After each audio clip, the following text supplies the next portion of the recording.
You know that feeling, right? That sudden, deep-down certainty, that powerful gut feeling. We've all had it. It's this universal human thing, and it often feels like a total mystery. But what if it's not a mystery? What if there's a way to actually understand it, to cultivate it as a real spiritual skill? Well, that's exactly what we're going to dive into today. I mean, seriously, take a second. Think back. That hunch you had about a person or that instant feeling about a situation that turned out to be totally on the money. A moment where you just knew something, but you had no idea how you knew it. Now, what if those moments weren't just a lucky guess? What if there was something more? Because a whole spiritual tradition, Islam, doesn't see this as a coincidence at all. It sees it as a genuine kind of perception, one that's completely tied to the state of your heart. Okay, so this is where we need to draw a really clear line in the sand. A lot of people might hear this and think, oh, like a sixth sense or something psychic. But the Islamic perspective is worlds apart from that. It's all about separating the popular myth from a real, cultivated, faith-based insight. Let's break it down. So on one side, you have this vague idea of a sixth sense, right? It's usually tied to superstition, maybe some psychic myth, or even our own ego wanting to feel special.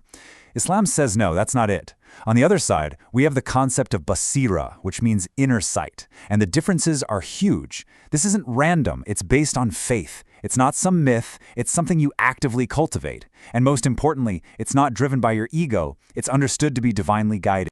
So what exactly is basira? Think of it as a state of pure, clear insight.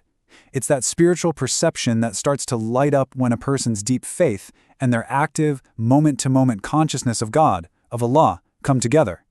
It's not just a fuzzy feeling, it's a form of clarity. And look, this isn't some fringe idea buried in a dusty book. It's right there, front and center in the Quran. The Prophet's own path was built on this foundation of basira, this clear inner sight.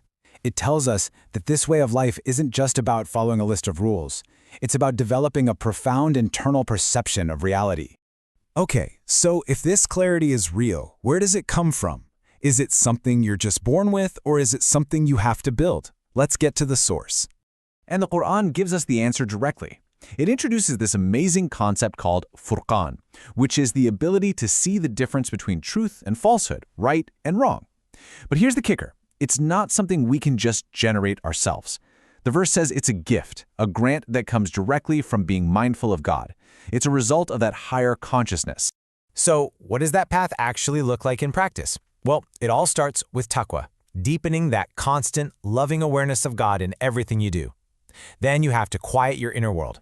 Intentionally step back from all the noise. And third, you reflect on creation, on the world around you, really seeing the signs. And the result of that journey? That's when you're granted furqan, your own divine compass for discernment. Now, this isn't just abstract theory. Islamic history is full of incredible stories about people who truly embodied this inner sight. So what did it actually look like when someone was walking around with this clarity? Let's check out some examples. I mean, just listen to this profound statement from the Prophet Muhammad. He talks about farasa, which is this penetrating insight a believer can have, but pay close attention to where he says it comes from. He says the believer sees with the light of Allah. That is so crucial. It's not a personal superpower. It's a reflection of divine light shining through a clear heart. And if you want the best historical case study for this, there's no one better than Amr ibn al-Khattab, one of the Prophet's closest companions. The man was legendary for his sharp, intuitive, and unbelievably accurate judgments. In fact, this happened so often that scholars have a special name for it, the muwafaqat of Amr. Just think about that for a second. These were times when his gut feeling on a legal or social matter aligned perfectly, sometimes word for word, with a verse of the Quran that was revealed later. It's just a stunning real-world validation of this divinely guided insight. A verse like this is often connected to people like Umar. The light it talks about isn't just a nice metaphor for being a believer. It's understood as this active, living moral clarity, that intuitive compass that lets a person navigate the world with a kind of vision that other people just don't have. So, the instrument for this perception isn't just the brain. The tradition always points to the spiritual heart as the real vessel for this kind of vision, and it's often awakened by looking at two things: the world around us and the world within us. The Quran is constantly telling us to look at the signs on the earth, and look at the signs within yourselves. And then it asks this really powerful question, will you not then see? It's not just about seeing with your eyes. It's an invitation to perceive the deeper reality humming just beneath the surface of everything. And this verse, wow, it just says it all with such force. Real sight and real blindness isn't physical. It's a spiritual condition of the heart. A heart that's clouded by ego, by distraction, by just not paying attention. That heart can't see clearly, even if its eyes are perfectly healthy. So, let's bring all this home. How do we put these pieces together? Let's boil it down to the essential principles for cultivating this inner sight, this divine compass that's meant to guide us. So the first key takeaway? This kind of intuition doesn't shout over the noise. It whispers. It only awakens in the quiet, in the moments of stillness we have to intentionally carve out for ourselves. And you can't build it up with ego. Actually, ego is like static that blocks the signal. This inner sight can only grow in the soil of humility, when we recognize that true guidance comes from a source way beyond our own cleverness. And finally, the absolute foundation of it all. It is nurtured by taqwa, that constant, loving awareness of God.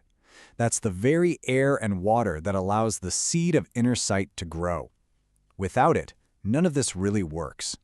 And this verse just beautifully captures the ultimate promise.